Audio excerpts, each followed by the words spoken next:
Estamos ao vivo também na página do programa Remanescentes no Facebook. Esse estudo também será postado no canal no YouTube Gian Carlos Pregação.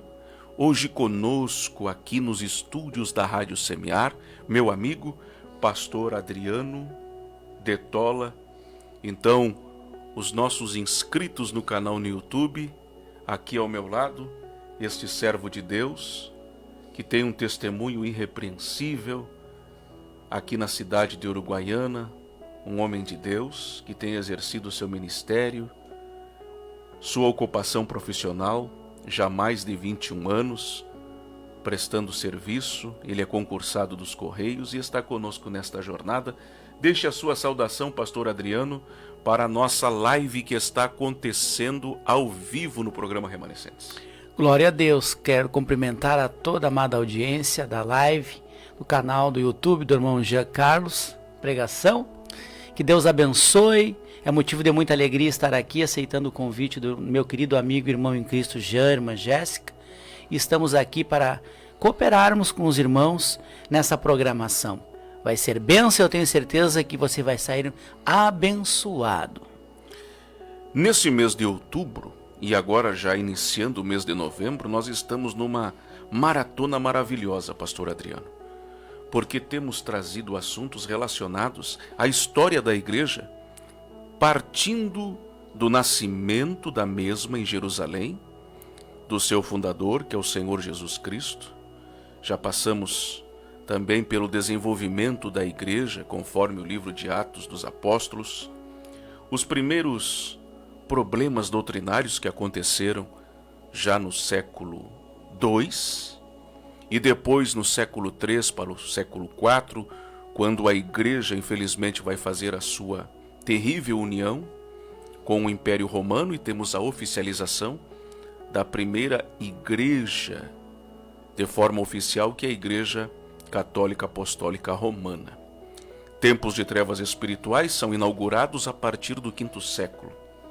E isso vai até o 15º século. São 1000 anos dentro da história e da teologia chamados de trevas espirituais.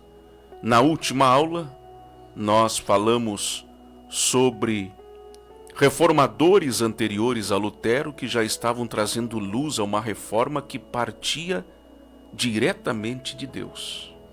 Nós temos ali o movimento que acontece em Lyon, no sul da França, com o norte da Itália, na pessoa de Pedro Valdo, posteriormente os irmãos valdenses e todo aquele trabalho social, de caridade e ao mesmo tempo de pregação fiel às Escrituras, a maneira pelo qual eles preservaram o cânon sagrado. Após, também falamos sobre John Wycliffe, chamado dentro da história da igreja como a estrela da manhã da Reforma Protestante. Por que estrela da manhã? Porque ali estava surgindo, na Inglaterra, na Universidade de Oxford, já era 1350, e John Wycliffe já era um professor renomado. Dentro daquele contexto, de todas as disciplinas que já havia ao redor do mundo, John Wycliffe era considerado o melhor e maior professor dentre todos. Um homem respeitado. Era teólogo, filósofo, professor e pregador. Então ele entrava nas salas de aula e ensinava a partir dos 4 evangelhos e principalmente sobre a pessoa do Senhor Jesus Cristo aos seus alunos. John Wycliffe estava denunciando a simonia religiosa, que era a troca de cargos públicos por cargos eclesiásticos que estava acontecendo dentro da corrupta Igreja Romana. Também o nepotismo eclesiástico, ou seja, a parentela de bispos, arcebispos, de todas as autoridades do clero romano, se fosse filho, se fosse neto, fosse sobrinho, fosse ali da parentela, também eles seriam beneficiados. John Wycliffe também estava condenando estas coisas, pastor Adriano. Do mesmo modo, a luxúria da igreja romana e a imoralidade do clero romano. Estas falas que estavam acontecendo ali no século XIV, dentro da Universidade de Oxford, a principal universidade naquele tempo, no mundo inteiro, e até hoje ela sobrevive, uma das 5 maiores universidades do mundo. Mas lá, naquele contexto, as universidades eram levantadas para preservar as Escrituras. E aqui cabe uma ressalva, irmã Jéssica, que as maiores e principais universidades que existem até hoje, vou citá-las. A maior universidade do mundo, procure no YouTube, procure em qualquer meio de comunicação. É a Universidade de Harvard. A Universidade de Harvard, ela foi levantada no século XVIII. E Harvard, que traduz ali a ideia de um homem cristão, que era um pastor, essa universidade, ela tinha um conceito criacionista.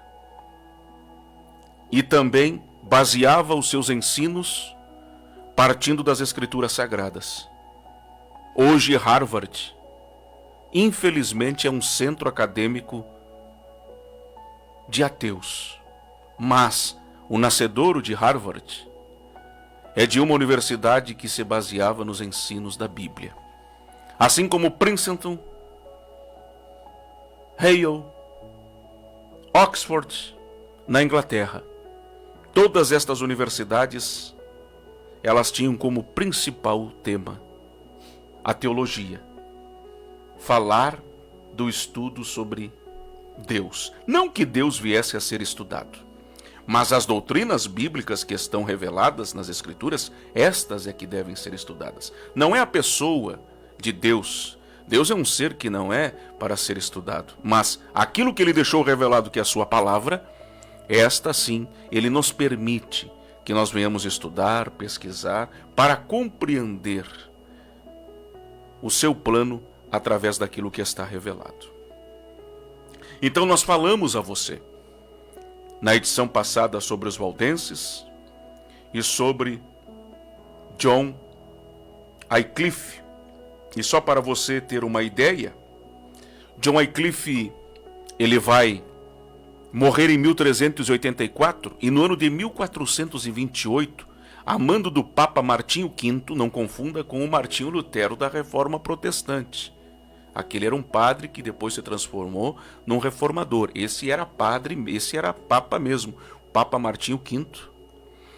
Em 1428, veja que já tinha passado 44 anos da morte do John Wycliffe, ele manda exumar os ossos do John Wycliffe, queimar os ossos do John Wycliffe, e não satisfeito com isso, manda que as cinzas dos ossos de John Wycliffe sejam lançados no rio. Tamanha era a fúria que a Igreja Católica Romana tinha por esse homem que revolucionou, através da pregação do Evangelho, boa parte do país da Inglaterra. Naquele contexto ali, para você compreender, século XIV, século XV, nós tínhamos Inglaterra, França, Itália e Alemanha. Era o saber intelectual da Europa, pastor Adriano. Verdade. Eles estavam mais preocupados com a questão da sapiência, da intelectualidade. Quando a gente olha mais ali para o sudoeste da Europa, nós vamos perceber que Portugal estava mais preocupado em descobrir povos. É por isso que o Brasil vai ser descoberto exatamente no ano de 1500. Nesta transição, Portugal não estava interessado na sapiência, na intelectualidade, mas antes em descobrir terras longínquas que tivesse ouro, prata, Para explorar. para fazer a exploração. E Portugal vai fazer isso através de Pedro Álvares Cabral, quando chega no Brasil, e todos nós já sabemos o que ocorre após a descoberta em 1500. A Espanha também participou dessas expedições, né? Houve também as expedições através da Espanha, e depois nós temos ali 1492, o Cristóvão Colombo descobrindo ali o que hoje é as Bahamas, que eles chamaram, que foi a descoberta sobre a América. Todas estas movimentações estavam ocorrendo ali entre o século XIV para o século XV. Mas França, Itália, Alemanha e Inglaterra estavam preocupados com a palavra. Estavam interessados em descobrir sobre as verdades das Escrituras Sagradas. E foi dentro desses 4 países que Deus levantou homens para trazer o saber teológico. Então Deus levanta no século XIV, dentro da Inglaterra, o John Wycliffe. John Wycliffe, como o irmão Jean disse, morreu em 1384. Em 1428 vão exumar os ossos dele. Mas em 1369 vai nascer, lá na Boêmia, que hoje seria a República Tcheca, um homem chamado John Hus, ou Jan Hus, em tcheco, para você compreender como que seria essa pronúncia. E ele foi inspirado pelo John Wycliffe, pregou na Boêmia, atual República Tcheca, defendia a autoridade das Escrituras e a reforma moral do clero. Interessante que quando nós pegamos a história, porque eu estou falando para você na cronologia dos eventos, para que facilite a didática e você compreenda e memorize todas estas aulas que nós aqui estamos colocando gratuitamente a você. O que vai ocorrer? John Hus era um católico fervoroso como todos os pré-reformadores antes dele. A única igreja de forma oficial que ele tinha era a Igreja Católica Apostólica Romana.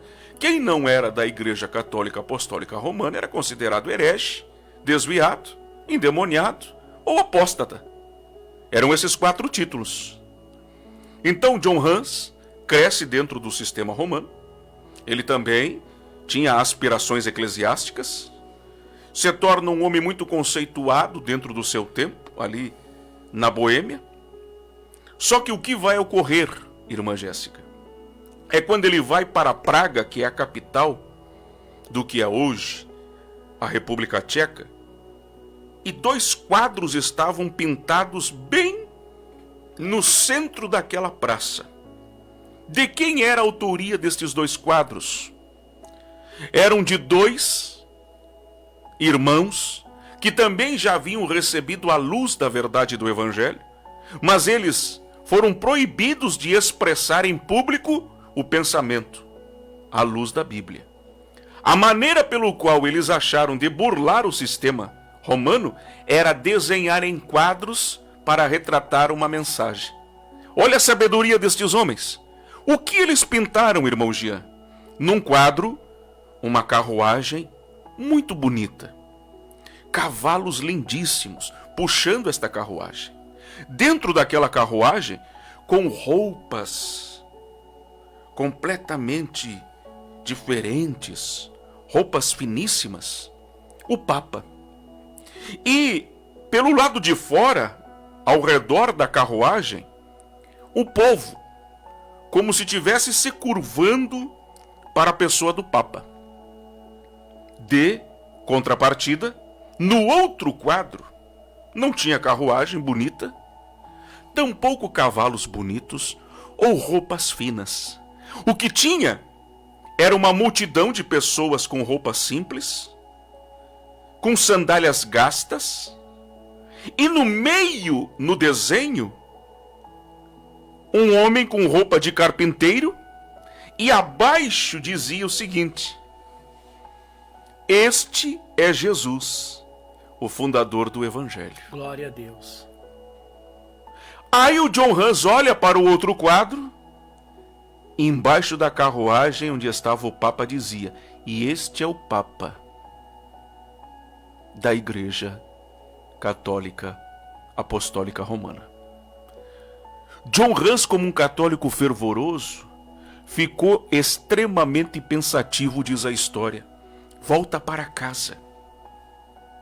Aquela noite para ele foi decisiva. O Espírito Santo começou a trabalhar no seu coração.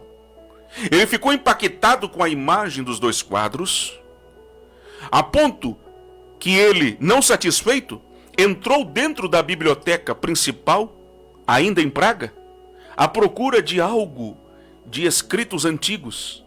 Tudo já era uma movimentação do Espírito Santo. Aleluia. Porque naquela ânsia de encontrar algo pela verdade, ele vai encontrar os escritos que foram queimados pela Igreja Católica, que eram de autoria de John Wycliffe na Inglaterra. Esses escritos estavam aonde? Dentro da biblioteca da cidade de Praga, na República Tcheca, que era bem distante lá da Inglaterra do John Wycliffe.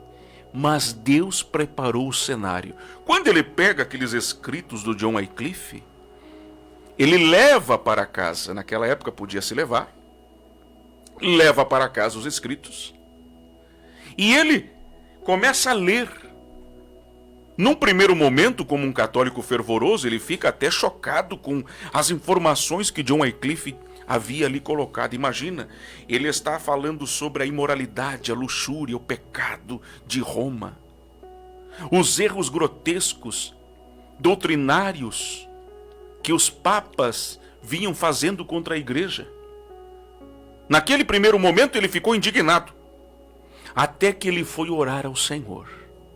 E quando ele foi orar ao Senhor, diz a história que aqueles escritos de John Wycliffe de novo vieram à sua mente. E aí ele foi então avaliar os escritos de John Wycliffe à luz das Escrituras, porque ele também tinha o conhecimento da Bíblia. A única tradução até então era o latim. Ele sabia o latim. Ele era um homem versado, um homem intelectual. E quando ele foi buscar, ler a Bíblia e julgar os escritos de John Wycliffe, sabe o que ele notou? Que em todas as questões John Wycliffe estava baseado unicamente nas Escrituras Sagradas. Glória a Deus. Sendo assim, ele foi convencido pelo Espírito Santo de que agora ele deveria tomar uma atitude. Qual? Ele agora se torna a voz da reforma protestante. Se Deus levanta na Inglaterra John Wycliffe para ser a estrela da manhã da reforma protestante, ou seja, aquele que vai ser o precursor do que vai acontecer em 31 de outubro de 1517, John Hus é a voz dessa reforma, é o pregador. E ele começa a pregar nos lugares públicos e começa a denunciar os pecados doutrinários, teológicos e toda a imoralidade que estava acontecendo no clero romano. Só que as mesmas falas que do John Wycliffe chegaram lá no Papa, sentado em Roma, que fizeram com que Roma se movimentasse contra o John Wycliffe, a ponto de Roma enviar 5 bulas papais. O que eram bulas? Eram escritos como se fosse um edito, que eram colocados como se fosse em papéis, vinha um carimbo do Papa e o que ali estava escrito deveria ser cumprido.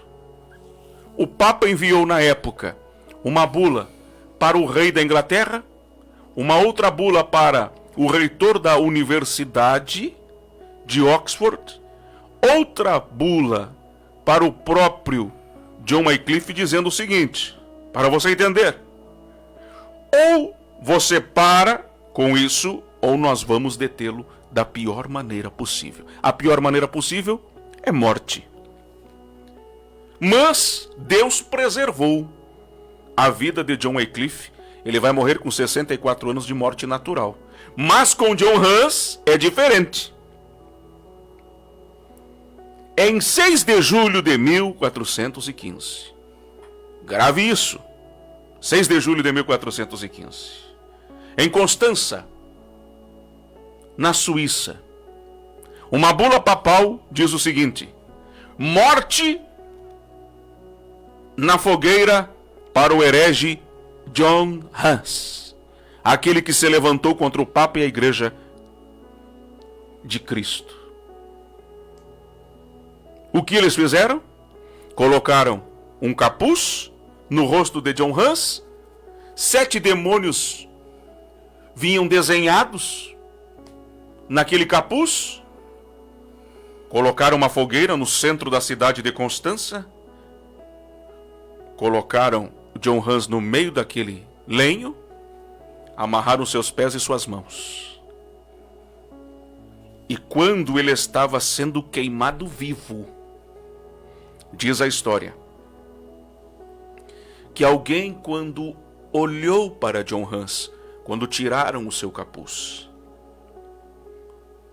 alguém disse o seguinte: quando olhei para o rosto de John Hus, era como de um noivo aguardando a sua noiva, ou de uma noiva alegre vendo o seu noivo no altar.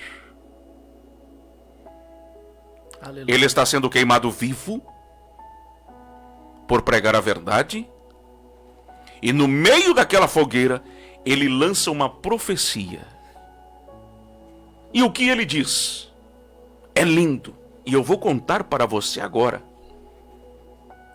Ele diz o seguinte: hoje vocês matam o ganso,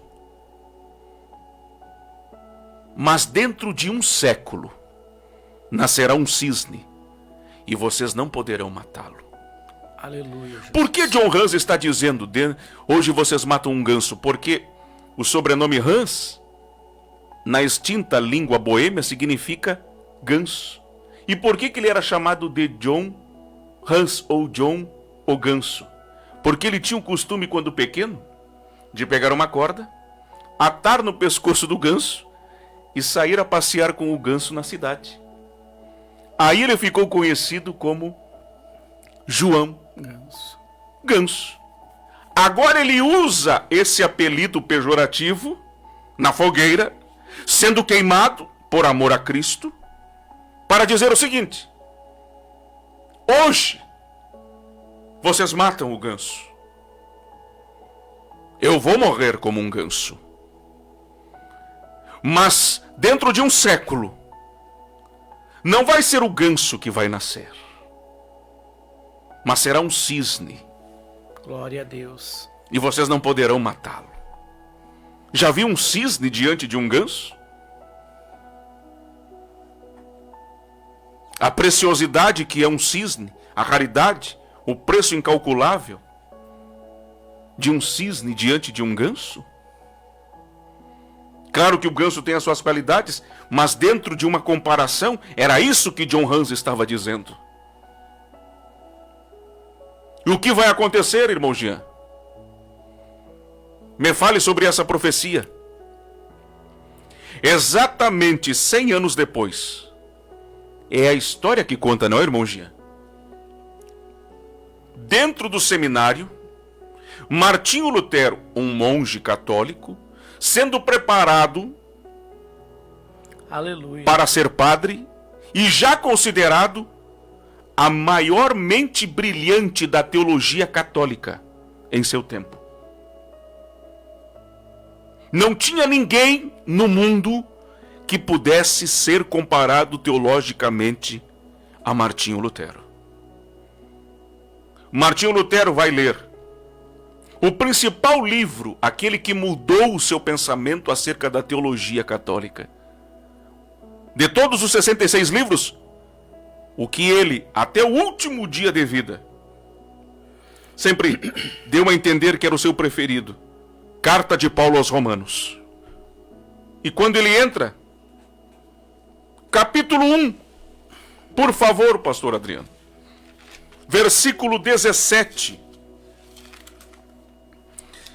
Leiamos para que a audiência entenda o que isso tem a ver com a profecia lá de 1415 do John Hus, que agora vai se cumprir em Martinho Lutero 100 anos depois. Epístola de Paulo aos Romanos, capítulo 1, verso 17. Porque nele se descobre a justiça de Deus de fé em fé, como está escrito, mas o justo viverá pela fé. É esse texto, mas o justo viverá pela fé, parte final do versículo 17, de carta de Paulo aos Romanos, capítulo 1, que muda a cosmovisão bíblica e teológica de Martinho Lutero. Ele começa a estudar sistemática e exaustivamente esta carta aos Romanos, e ele entende que não é pelas obras que a Igreja Católica havia ensinado que ele seria salvo. Martinho Lutero, irmã Jéssica, fazia penitência. Diz a história que se ele pensasse algo errado, ele se fechava no quarto, pastor Adriano. Glória a Deus. E ele mesmo se automutilava. Porque ele se considerava impuro. O seu pensamento, veja, ao ponto que esse homem se entregava para Deus, que até o pensamento que só ele e Deus sabiam, para ele aquilo era inadmissível ele ter pensado tal coisa. Agora ele vai entender sobre uma das maiores doutrinas que existem nas Escrituras, que é a doutrina da graça de Deus. E o que significa a palavra graça? O favor imerecido de Deus para com os homens. Por que é o favor imerecido? Porque mesmo eu não merecendo, Ele quis que eu merecesse o seu perdão. Isso é graça.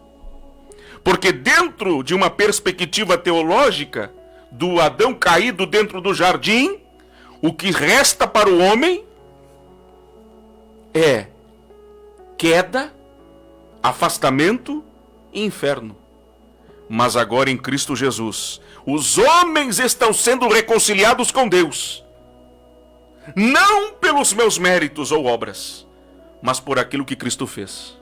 Aleluia. Dentro disso, neste exato momento, quando Deus está olhando dentro de uma conjectura, quando Ele olha para o irmão Jean, cheio de erros e falhas, entre o Jean e Deus, o que aparece antes é a imagem do Filho perfeito de Deus, crucificado pelo Jean. Aleluia, Jesus. É isso que aparece em cena, antes de Deus olhar para o Senhor, pastor Adriano. Para ti, irmã Jéssica, Ele vê o Filho, e quando Ele vê o Filho, Ele devolve graça para a tua vida, graça para a minha vida, Aleluia. Graça para a sua vida. Graças a Deus. Isso é amor. Porque Ele é justo, é santo. E dentro desta santidade, pecados não são tolerados. Mas aí Cristo entrou em cena. E quando Ele entrou em cena, Ele modificou o cenário. O sacrifício dele foi tão perfeito que o Pai é aplacado da sua ira contra as nossas vidas quando a cena do Calvário fica diante dele e nós. Isso é muito, Glória muito a Deus. profundo. Aleluia. Martinho Lutero foi ler essa carta aos Romanos. É em 1515 que ele começa a ter ideia. Não é penitências, não é automutilação, não é por obras. é graça, é fé, é por Cristo. Eu sou justificado por causa de Cristo. Ou seja, agora o ofensor está absolvido, porque um outro tomou o meu lugar. Glória a Deus. Por isso que Jesus, ele é o substituto do meu pecado. Ele é o sacrifício vicário. A palavra vicário significa substitutivo. Então ele é o sacrifício substitutivo perfeito que aplacou a ira de Deus contra o pecado. Aleluia. Mas eu quero voltar à história, porque a voz de John Hus é silenciada em 6 de julho de 1415. Eu apenas levei você 100 anos depois para comprovar que a profecia de John Hus era da parte do Espírito Santo.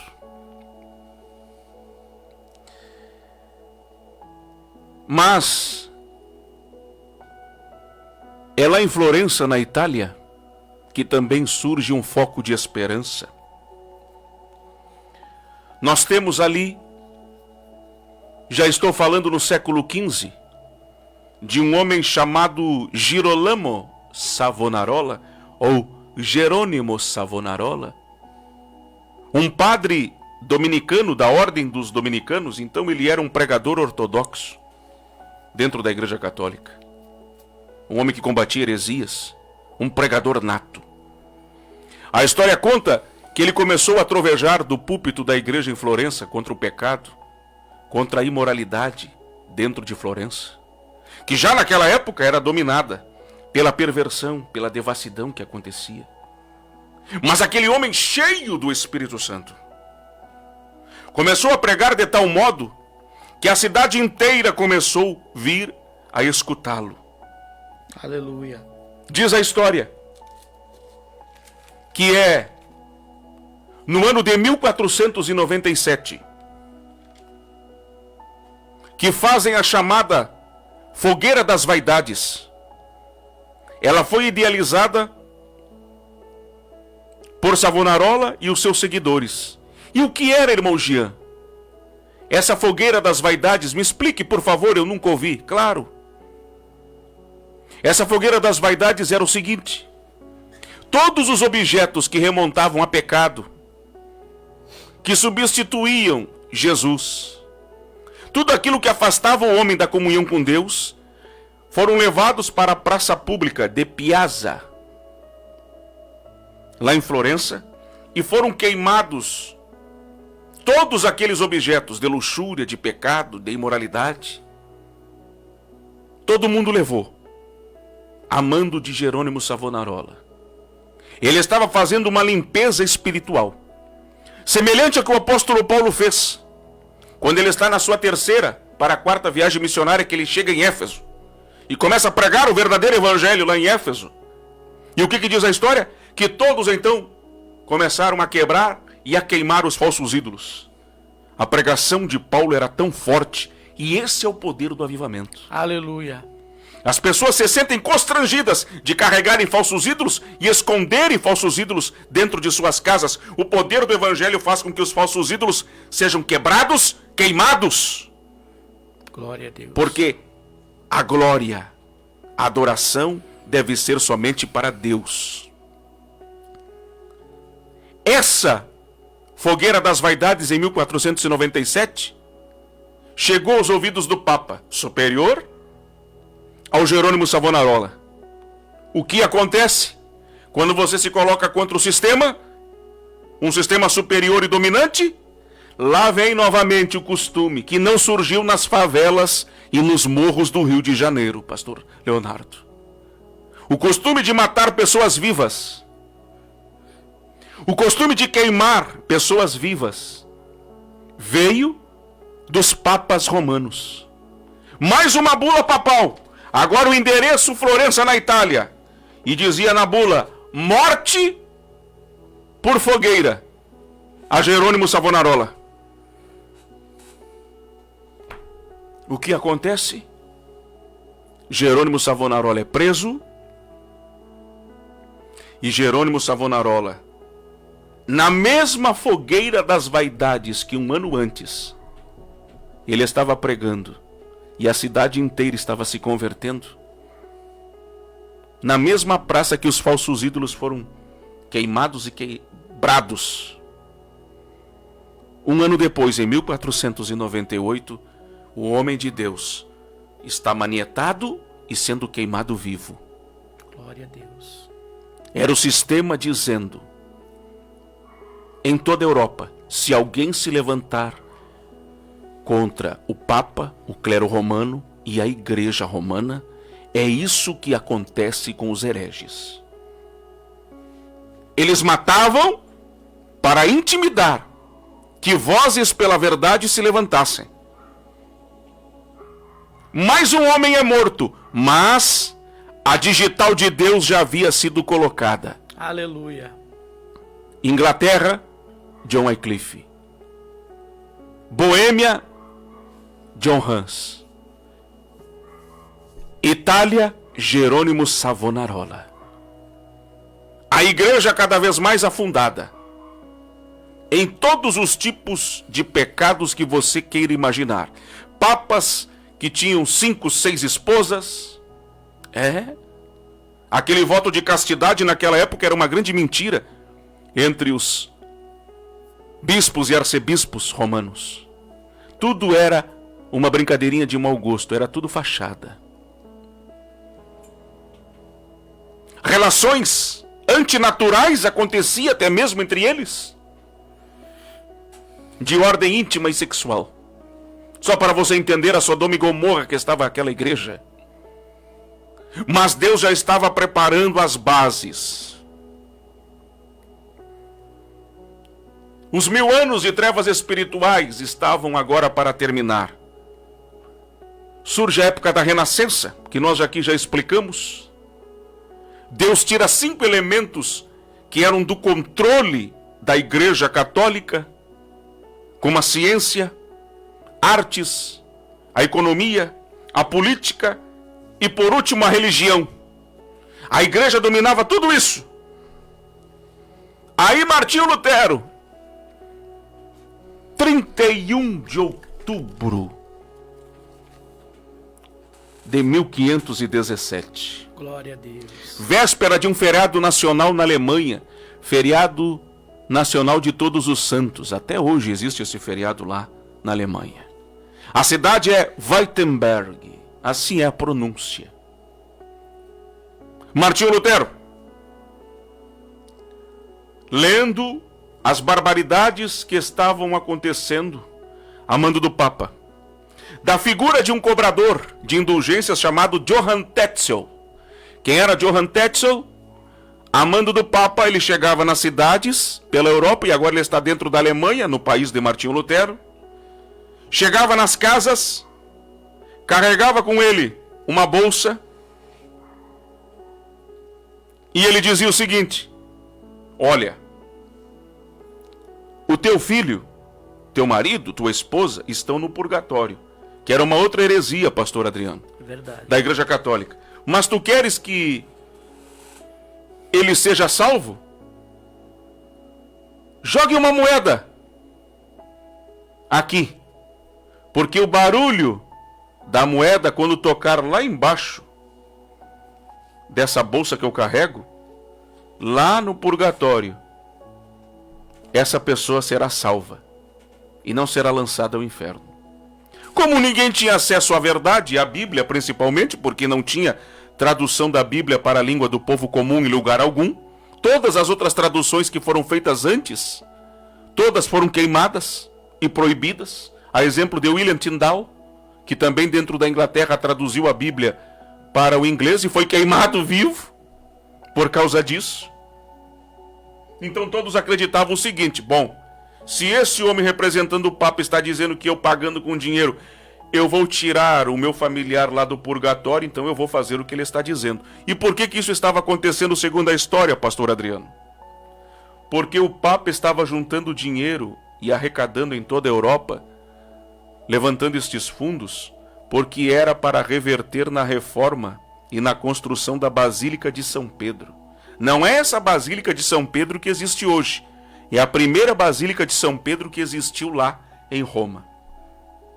Tudo isso. E uma outra parte também para desviar para eles. Então imagina, toda a Europa estava refém das indulgências que vinham em nome do Papa. Então ele vendia salvação em troca de dinheiro.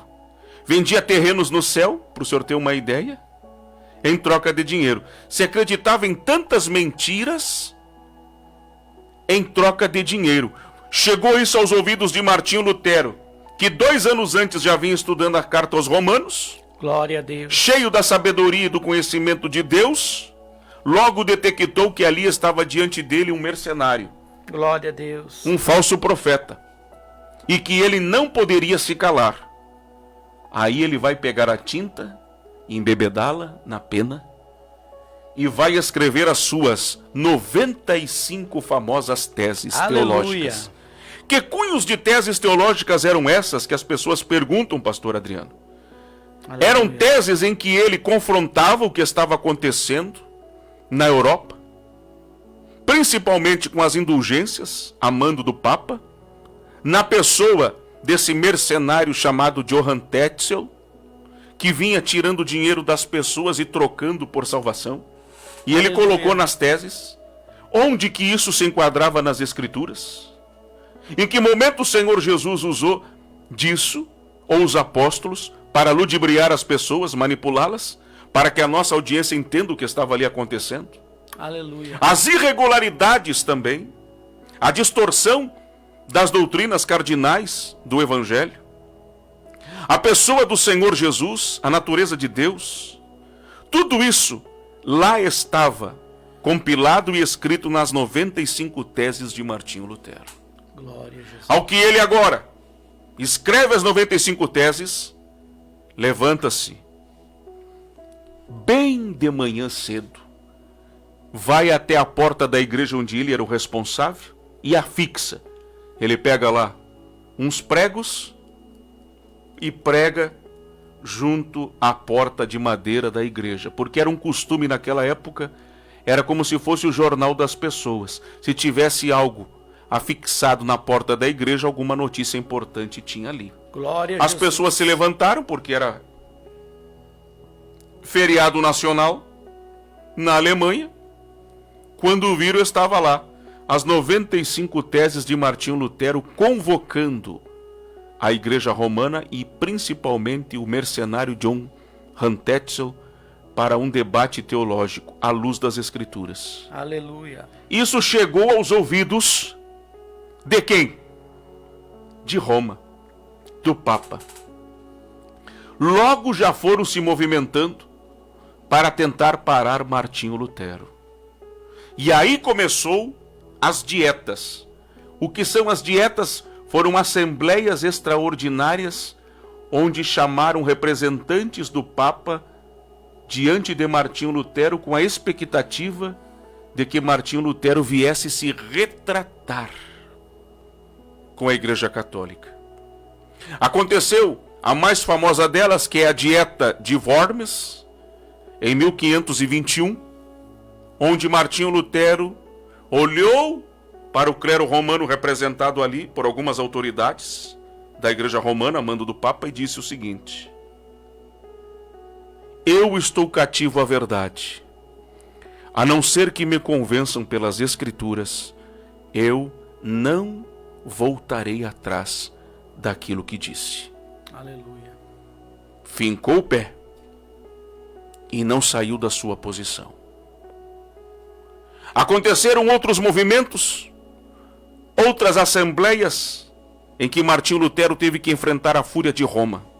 Mas a promessa que estava lá, do John Hus no meio das cinzas em 1515, Aleluia. 1415, de que o cisne se levantaria e não poderiam matá-lo, estava agora se cumprindo em Martinho Lutero.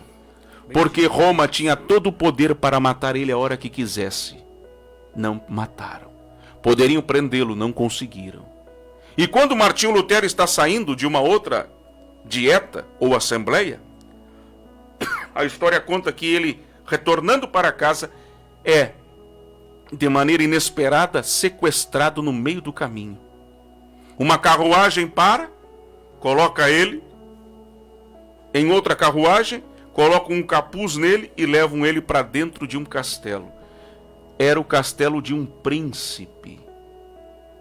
Deus estava usando um príncipe dentro da Alemanha. Aleluia. Para dar proteção a Martinho Lutero. Quando tiraram o capuz do Martinho Lutero, a história conta, irmã Jéssica, que esse príncipe olhou e disse para o reformador: Martinho Lutero, aqui está o seu quarto, a sua cama, uma pena, tinta e papel. Agora você só tem uma missão: traduzir a Bíblia, aleluia, para a língua do povo comum. Glória a Deus. Sabe o que diz a história? Que Martinho Lutero ficou exatamente 3 anos reclusos, não saiu em nenhum momento para fora do castelo, só ficava dentro do quarto, traduzindo palavra por palavra, livro por livro da palavra de Deus, traduzindo do latim para a língua alemã a Bíblia Sagrada. Aleluia. Tudo isso já estava preparado por Deus, porque a imprensa havia sido criada, salvo engano, por Gutenberg em 1455. Então tudo já estava preparado para que a palavra de Deus agora sim pudesse chegar na língua do povo. Glória a Deus. Os inimigos de Martinho Lutero imaginavam que ele estava morto, e ele na verdade estava lá traduzindo a Bíblia em secreto. Glória. Quando ele ficou 3 anos, imagina, 3 anos, recluso, ele ficava de 12 a 14 horas traduzindo a Bíblia. Você acha que nossas vidas de 5 minutos de oração por dia, 10 minutos de qualquer modo? Eu estou falando de homens que adoeceram por Deus, enfrentaram doenças por Deus. Aleluia. Adoeceram orando, perigo de vida, para que a palavra hoje estivesse em nossas mãos.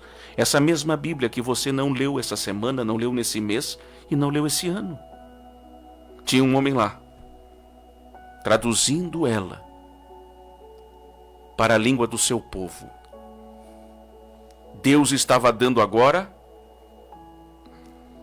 um nó em todos os inimigos de Martinho Lutero. Glória a Deus.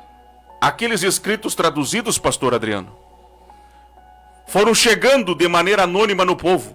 Os escritos foram chegando nas mãos de príncipes, de reis, aleluia, de pessoas comuns no meio do povo. Quando a Igreja Católica se deu conta, a Bíblia já estava na mão do povo. Glória a Deus. E Martinho Lutero, depois disso, surgiu em cena. E aí ele já tinha o salvo-conduto, que era uma proteção dos imperadores e reis, de que não poderiam matar Martinho Lutero. O Papa estava fragilizado. A igreja, que tinha por costume matar inimigos que falassem a verdade, glória a Deus, na contramão do sistema. Essa mesma igreja agora, Deus impediu que Martinho Lutero fosse cancelado. Por quê? Porque era propósito de Deus. Aleluia. John Wycliffe vai morrer velho. John Hus, por amor a mim, vai ser queimado na fogueira. Por amor a mim, Jerônimo Savonarola vai ser queimado também, em praça pública, lá em Florença, na Itália. Mas pelo meu decreto, para Martinho Lutero, eu vou preservá-lo, porque agora eu vou fazer cumprir o que eu comecei lá atrás. Glória a Deus. E não foi da noite para o dia que as coisas aconteceram. Muito sangue inocente foi derramado. Aleluia. Muitos irmãos perderam a sua vida.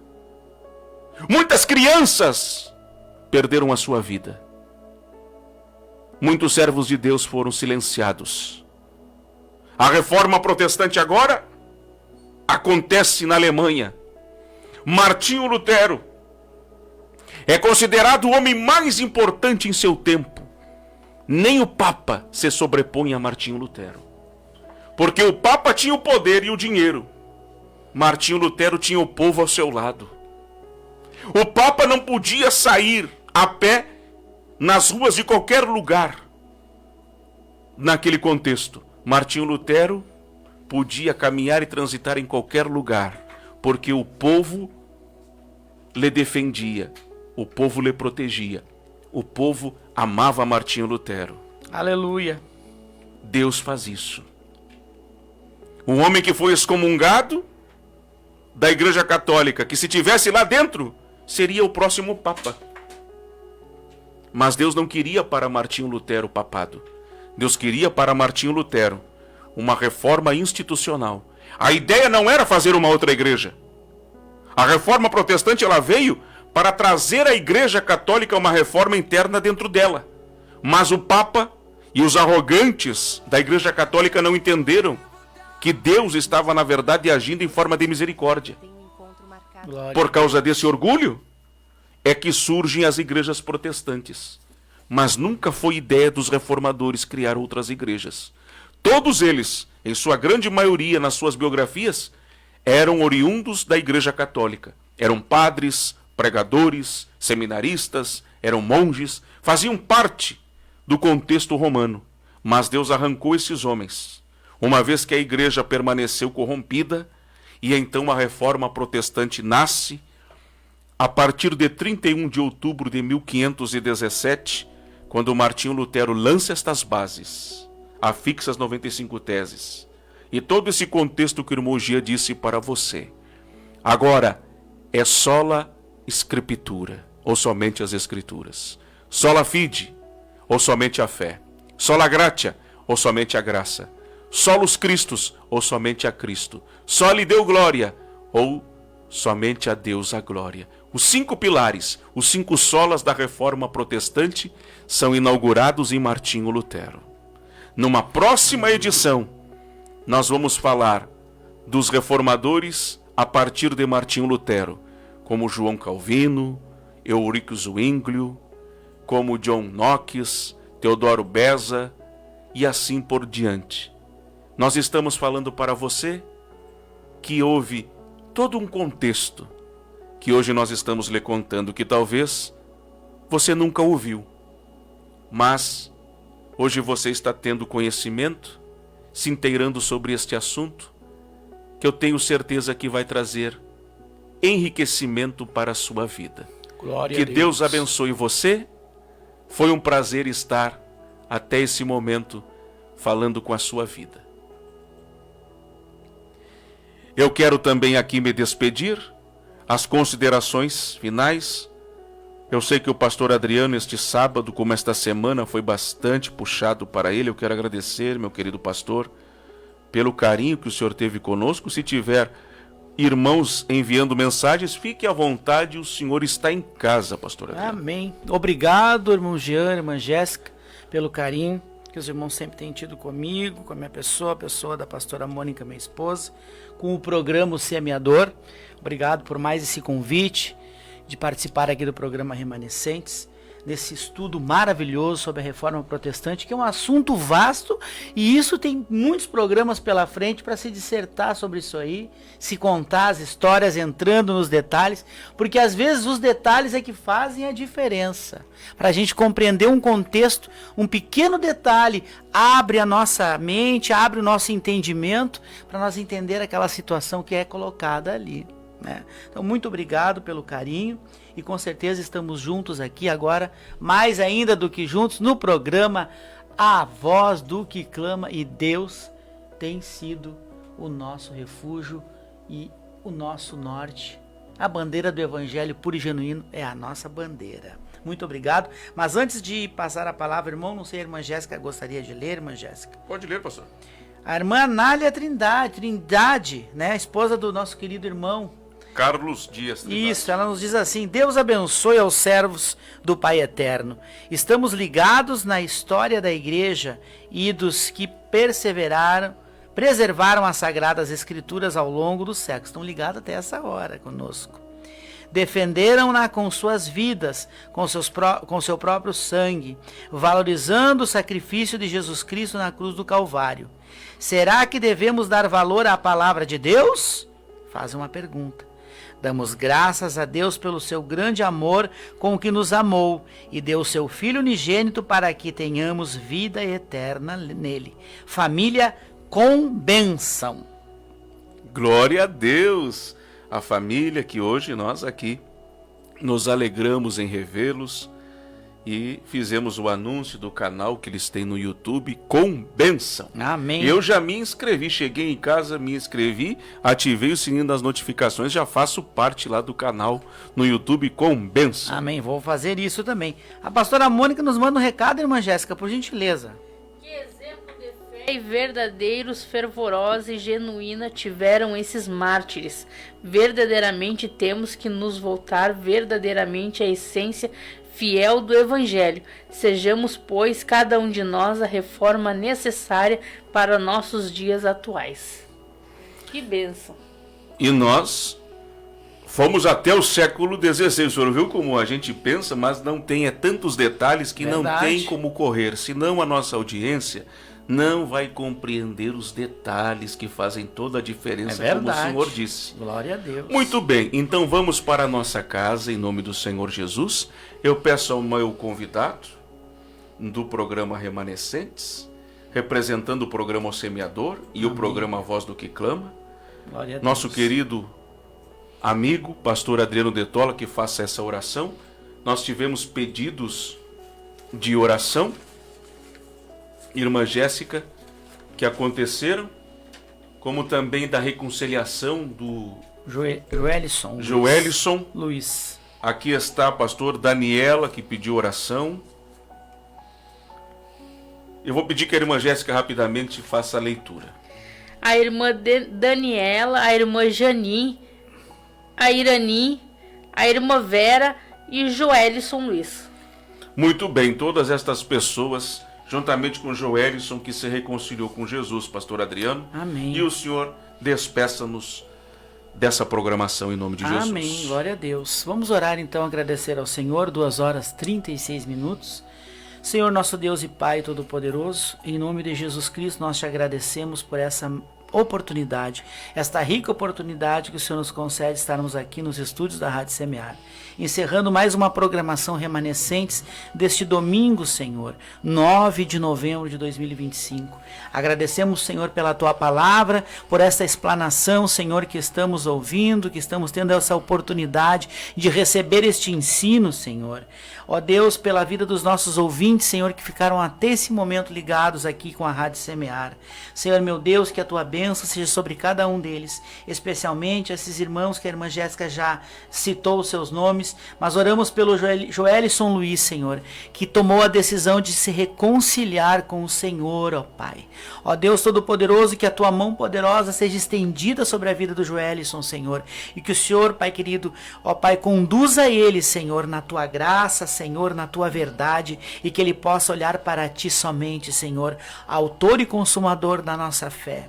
Ó Deus, pedimos a Tua bênção sobre toda a amada audiência, sobre a vida do pastor Leonardo, Senhor, a sua família, sobre a vida do irmão Jean, da irmã Jéssica, Senhor. Ó Deus, que estão nesta programação, Senhor. Ó Deus, nós Te agradecemos pelas programações dessa emissora, especialmente pelo programa O Semeador e também o programa, Senhor, A Voz do que Clama, que o Senhor tem nos concedido, Senhor. Deus, que a Tua graça seja sobre nós. Senhor, pedimos um domingo abençoado como já tem sido, Senhor, e uma semana repleta de vitória. Nos ajuda, Senhor, nos dá força para nós vencer as dificuldades que, Senhor, ao intempérie da nossa vida é natural pela qual nós passamos. Ajuda-nos, Senhor, a permanecermos firmes, que não venhamos nos desanimar, Senhor. Nos esconde debaixo da tua sombra onipotente, Senhor. Nos cobre com o teu sangue, Senhor, para que possamos ser, ó Pai, oculto, Senhor, a mão do inimigo, que no mal não venha nos tocar, Senhor, que todas as contrariedades nós te pedimos que o Senhor venha colocar a sua mão à nossa frente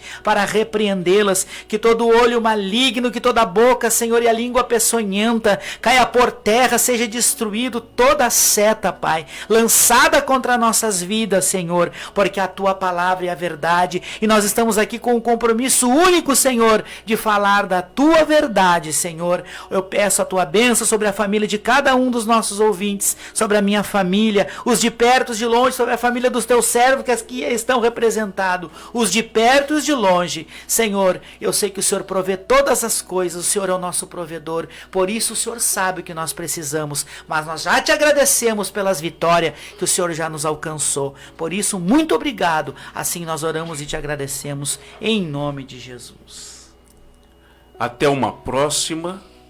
Se Deus quiser, todos nós ficamos eternamente gratos por tê-los conosco até este momento. E a Rádio Semear continua suas atividades hoje mesmo pela manhã, a partir das 8 horas da manhã. Por isso que o pastor Leonardo está tranquilo, que o irmão G está indo até 2h40 e ele não fez cara feia.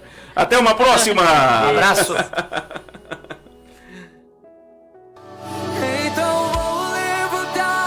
Neste domingo, você e sua família têm um encontro marcado com Deus.